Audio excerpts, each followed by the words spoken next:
How to use strokes in Photoshop. That's what we're going to do in today's video. But first, make sure to like the video, subscribe to the channel, and write down below in the comment section any suggestion or question that you have. And make sure also to watch our previous videos and tutorials and find our sorted playlists for each app.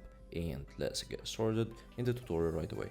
So in order to add a tutorial in Photoshop, the easiest way is depending on the type of the object. If it's a shape, all you gotta do is clicking on the object or the shape and then go to the shape tool and then click on the stroke icon up there and choose the color from here.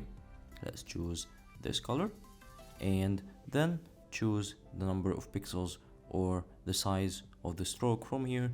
As you can see, we're increasing it, and this is adding stroke to the shape.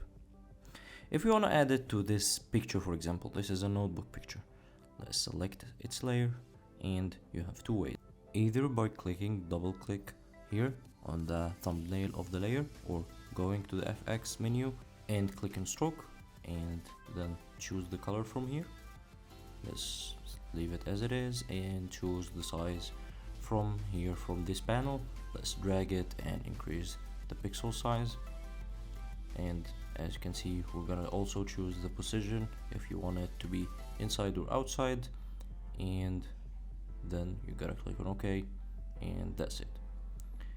Then another way is by double clicking here, it will open it directly, and then taking stroke and again choosing the color, then choosing the size and also choosing the position, then click on OK if you finished it.